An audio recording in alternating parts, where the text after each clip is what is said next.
શું ગીરના સિંહો હવે જંગલ છોડીને માણસોનો શિકાર કરવા તરફ વળ્યા છે? આખરે લાખો લોકોની ભીડ વચ્ચે સિંહો કેમ આવી રહ્યા છે? જૂનાગઢ અમરેલીથી લઈને ભાવનગર સુધી અચાનક કેમ શરૂ થયો આ લોહિયાળ ઘટનાક્રમ? ગિરનારના જંગલોમાં સિંહોને રોકવા માટે સરકારનો અસલી માસ્ટર પ્લાન શું છે? નમસ્કાર દર્શક મિત્રો, @ગુજરાતમાં આપનું સ્વાગત છે. એશિયાઈ સિંહોના ગઢ ગણાતા ગીર અને જૂનાગઢમાંથી આ સમયના સૌથી ચિંતાજનક અને ચોંકાવનારા સમાચાર સામે આવી રહ્યા છે. શું ગીરના સિંહોનું વર્તન હવે બદલાઈ રહ્યું છે? શું એશિયાઈ સિંહો હવે જંગલ છોડીને માણસોનો શિકાર કરવા તરફ વળ્યા છે? આ સવાલ એટલા માટે ઊભો થયો છે કારણ કે માત્ર 1.5 મહિનાની અંદર સિંહોના કથિત હુમલામાં 7 લોકોએ પોતાના જીવ ગુમાવ્યા છે તેમ અહેવાલોમાંથી જાણવા મળેલ છે. અને સૌથી મોટો આંચકો ત્યારે લાગ્યો જ્યારે 11 જુલાઈ 2026ની વહેલી સવારે ગિરનાર પર્વત પર ચડવાની સીડી પર સિંહે હુમલો કરીને એક 12 વર્ષના માસૂમ બાળકનો જીવ લઈ લીધો. જ્યાં 12 મહિના લાખો શ્રદ્ધાળુઓની ભારે ભીડ રહેશે તેવા પવિત્ર ગિરનાર અને શેત્રુંજય પર્વતની સીડીઓ પર સિંહો કેમ આવી રહ્યા છે? આ ઘટના બાદ વન અને પર્યાવરણ મંત્રી અર્જુન મોઢવાડિયાએ તાબડતોબ કઈ હાઈ લેવલ મીટિંગ બોલાવી સાસણના સૌથી નિપુણ વાઇલ્ડ લાઇફ ટ્રેકર્સને તાત્કાલિક ગિરનાર કેમ મોકલવા પડ્યા અને જંગલમાં રાત્રે પણ નજર રાખી શકે તેવા થર્મલ ઇમેજિંગ ડ્રોન પાછળ સરકારનો અસલી માસ્ટર પ્લાન શું છે? આજે આપણે ગીરની આ ગ્રાઉન્ડ રિયાલિટીની ઇનસાઇડ સ્ટોરી સમજીશું.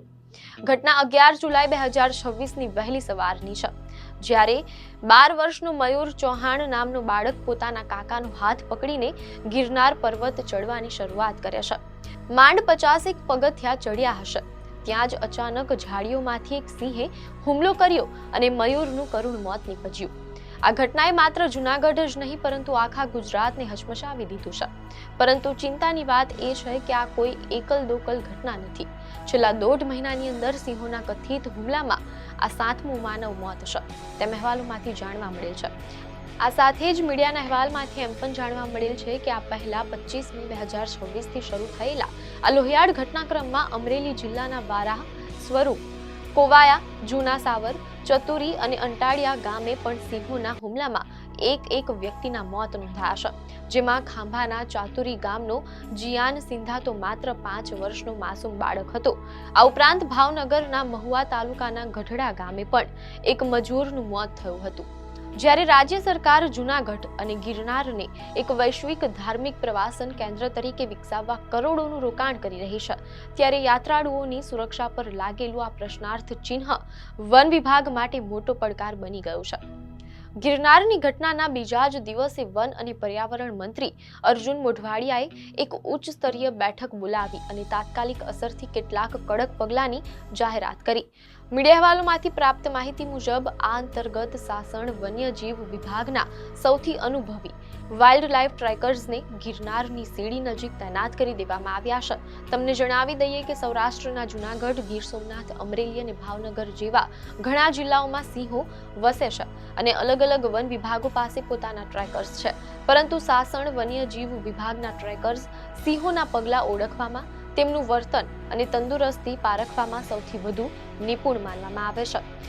મીડિયાના અહેવાલમાંથી જાણવા મળેલ છે કે જૂનાગઢ ટેરિટોરિયલ ડિવિઝનના નાયબ વન સંરક્ષક અક્ષય જોશીએ જણાવ્યું છે કે સાસણથી 5 સુપર સ્પેશિયાલિસ્ટ ટ્રેકર્સની ટીમે ગિરનાર આવીને કામ શરૂ કરી દીધું છે.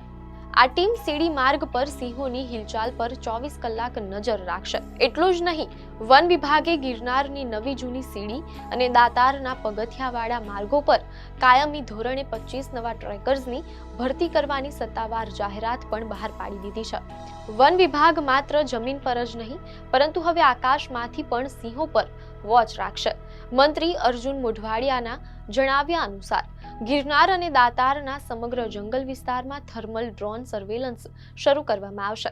આ ઉપરાંત જે વિસ્તારોમાં સિંહોની અવરજવર સૌથી વધુ રહે છે ત્યાં કાયમની વન વિભાગની ચેકપોસ્ટ બનાવવામાં આવશે.